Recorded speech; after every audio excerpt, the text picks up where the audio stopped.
ఈరోజు మనం ఒక చాలా పెద్ద విషయం గురించి మాట్లాడుకోబోతున్నాం. అదేంటంటే భారతదేశం, యూరోపియన్ యూనియన్ మధ్య కుదిరిన ఒక చరిత్రాత్మక వాణిజ్య ఒప్పందం.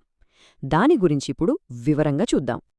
మదర్ ఆఫ్ ఆల్ డీల్స్ అని దీన్ని ఊరికే అనట్లేదండి. ఇదేదో ప్రచారం కోసం పెట్టిన పేరు కాదు. నిజంగానే ఈ ఒప్పందం యొక్క స్కేల్, దాని ప్రభావం మన దేశానికి మునుపెన్నడూ లేనంత పెద్దది. ఒక్కసారి ఆలోచించండి. 2 బిలియన్ అంటే దాదాపు 200 కోట్ల మంది ప్రజలు. ఈ ఒక్క డీల్తో ఇంత పెద్ద జనాభా ఉన్న రెండు భారీ ఆర్థిక వ్యవస్థలు ఒకదానికొకటి చాలా దగ్గరవుతున్నాయి. అయితే అసలు ఈ ఒప్పందం చేసేదేంటి అంటే, ఇది కేవలం అంకెల గారడి కాదు. రెండు అతిపెద్ద మార్కెట్లు ఒకదానితో ఒకటి వ్యాపారం చేసుకునే పద్ధతినే ఇది పూర్తిగా సమూలంగా మార్చేబోతోంది. ఉదాహరణకి, యూరోపియన్ లగ్జరీ కార్లున్నాయి కదా, అవి చాలా అంటే చాలా చౌకగా మారబోతున్నాయి. అవును, వినియోగదారుల మీద దీని ప్రభావం మామూలుగా ఉండదు. కార్ల దగ్గర నుంచి మొదలుపెడితే మనం రోజు వాడే ఎన్నో వస్తువుల ధరలు గణనీయంగా మారిపోనున్నాయి. సరే, ఈ ఒప్పందం ఎందుకంత ప్రాముఖ్యమో అర్థం చేసుకోవాలంటే, ఈ రెండు శక్తులు కలిస్తే వాటి ఆర్థిక బలం ఎంత పెద్దదో మనమొక్కసారి చూడాలి.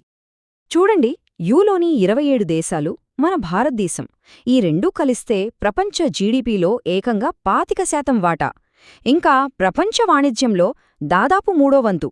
అంటే ఇదొక ఆర్థిక మహాశక్తి అనడంలో ఎలాంటి సందేహం లేదు. అసలు ఈ ఫ్రీ ట్రేడ్ అగ్రీమెంట్ అంటే స్వేచ్ఛా వాణిజ్య ఒప్పందం అంటే ఏంటి? చాలా సింపుల్. రెండు దేశాల మధ్య ఉన్న అడ్డంకుల్ని, అంటే పన్నుల్ని తీసేయడం. దీనివల్ల ఒకరి దగ్గర నుంచి ఒకరు వస్తువులు కొనడం, అమ్మడం చాలా సులభమవుతుంది, ఇంకా చౌకగా కూడా మారుతుంది. సరే, దీనివల్ల యూరప్కు వచ్చే లాభమేంటి? వాళ్లకేంటి ప్రయోజనం? సింపుల్. భారతదేశంలో వేగంగా పెరుగుతున్న కొన్ని కోట్ల మంది వినియోగదారుల మార్కెట్లోకి వాళ్లకు యాక్సెస్ దొరుకుతుంది. ఇప్పుడు చూడండి, ఇది చాలా ఆసక్తికరమైన విషయం. యూరోపియన్ కార్ల మీద పాత టారిఫ్ ఏకంగా 110% ఉండేది. ఈ ఒప్పందం తర్వాత అది జస్ట్ 10%కి పడిపోతుంది. అవును, 100% తగ్గింపు. అంటే రాబోయే రోజుల్లో మన రోడ్ల మీద యూరోపియన్ కార్లు చాలా ఎక్కువగా కనిపించబోతున్నాయన్నమాట. ఇది కేవలం కార్లకే పరిమితం కాదు. ప్రీమియం వైన్లు, బీర్, పెద్ద పెద్ద ఇండస్ట్రియల్ మిషనరీ, విమానాలు, చివరికి మనం తినే ప్రాసెస్డ్ ఫుడ్స్ మీద కూడా సుంకాలు భారీగా తగ్గిపోతున్నాయి.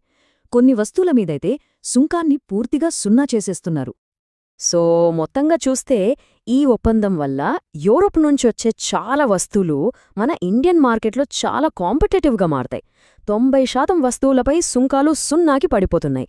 చాక్లెట్లు, బిస్కెట్ల దగ్గర్నుంచి ఆలివ్ ఆయిల్ వరకు అన్నీ చౌకగా దొరికే అవకాశం ఉంది. సరే, ఇదంతా యూరప్ వైపు కథ. మరి మన సంగతేంటి? భారతదేశానికేంటి లాభం? మనకు కూడా ప్రపంచంలోనే అత్యంత సంపన్న మార్కెట్ అయిన యూరప్లో చాలా పెద్ద అవకాశాలు దొరకబోతున్నాయి. మనం కూడా బేరసారాల్లో పెద్ద విజయాలే సాధించాం. ముఖ్యంగా మన వస్త్ర, తోలు పరిశ్రమలు ఉన్నాయి కదా, లక్షలాది మందికి ఉద్యోగాలిచ్చే రంగాలివి. వీటికిప్పుడు యూరప్ మార్కెట్ తలుపులు బార్లా తెరుచుకున్నాయి. వాటిమీద సుంకాలు పూర్తిగా జీరో అయిపోయాయి. ఇది కేవలం వస్తువులకే పరిమితం కాలేదు. సేవల రంగంలో అయితే ఇది మనకు ఒక గేమ్ చేంజర్ అని చెప్పాలి. మన స్టూడెంట్స్, వర్కర్స్, ప్రొఫెషనల్స్ వీళ్ళందరూ యూరప్కు వెళ్లడానికి, అక్కడ పనిచేయడానికి ఇప్పుడు ఎలాంటి పరిమితులు ఉండవు. ఇది చాలా పెద్ద విజయం. అంచనాలు ఏం చెప్తున్నాయంటే 2032 కల్లా ఈ ఒప్పందం వల్ల ఇండియా యూయూ మధ్య వాణిజ్యం ఏకంగా రెట్టింపవుతుందట. డబుల్. అయితే ఈ డీల్ని కేవలం ట్రేడ్ కోణంలోనే చూడకూడదు. దీని వెనుక ఒక పెద్ద జియోపొలిటికల్ యాంగిల్, అంటే ఒక భౌగోళిక రాజకీయ చదరంగముంది. దాన్ని అర్థం చేసుకుంటేనే మనకు అసలు విషయం బోధపడుతుంది. ఈ డీలేదో రాత్రికి రాత్రే జరిగిపోలేదు. దీని వెనుక 20 ఏళ్ల కథ ఉంది. 2007లో మొదలైన చర్చలు 2013లో ఆగిపోయాయి. మరి ఇన్నేళ్ల తర్వాత మళ్ళీ ఎందుకు మొదలయ్యాయి? కారణం, మారుతున్న ప్రపంచం. ఒకవైపు అమెరికా ప్రొటెక్షనిజం, మరోవైపు చైనాతో బ్యాలెన్స్ చేసుకోవాల్సిన అవసరం, ఈ రెండూ ఇండియా, ఈయూలను దగ్గర చేశాయి. ఈ కొత్త పరిస్థితులే ఆగిపోయిన చర్చలకు మళ్లీ ప్రాణం పోశాయి. సో ఇక్కడ మనం అర్థం చేసుకోవాల్సిన కీలక విషయమేంటంటే, ఇది కేవలం ఒక ఎకనామిక్ పార్ట్నర్షిప్ మాత్రమే కాదు, అంతకు మించి ఒక స్ట్రాటజిక్ పార్ట్నర్షిప్ కూడా. అమెరికా చైనాలపై ఆధారపడటాన్ని తగ్గించుకుని ఒక కొత్త, శక్తివంతమైన ప్రజాస్వామ్య వాణిజ్య కూటమిని ఏర్పాటు చేసే ప్రయత్నమే ఇది. అయితే ఈ డీల్ మీద అమెరికా నుంచి కొన్ని విమర్శలు కూడా వస్తున్నాయి.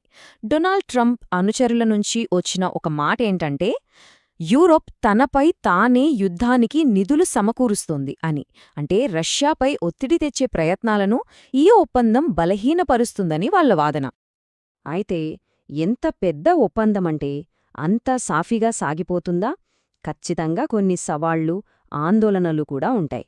మరి అవేంటో కూడా మనం చూడాలి కదా. ఇక్కడ కొన్ని నిజమైన ఆందోళనలు కూడా ఉన్నాయి. ఉదాహరణకి మన దేశీయ ఆటోమొబైల్ కంపెనీలు, చిన్న మధ్యతరహా పరిశ్రమలు యూరప్ నుంచి వచ్చే పోటీని తట్టుకోగలవా? ఇది చాలా పెద్ద ప్రశ్న. అంతేకాదు, యూరప్ యొక్క కఠినమైన పర్యావరణ, కార్మిక ప్రమాణాలను అందుకోవడం మన వాళ్లకి పెద్ద సవాలే.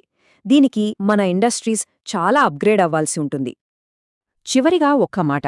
ఈ చారిత్రాత్మక ఒప్పందం బహుశా ప్రపంచ వాణిజ్య వ్యవస్థలో ఒక కొత్త శకాలికి ఆరంభం కావచ్చు. ఇది కొత్త పొత్తులను సృష్టిస్తూ గ్లోబల్ కామర్స్ భవిష్యత్తును తిరిగి రాస్తుందా? ఇది నిజంగానే ఒక కొత్త ప్రపంచ వాణిజ్య వ్యవస్థకు నాంది పలుకుతుందా? చూడాలి.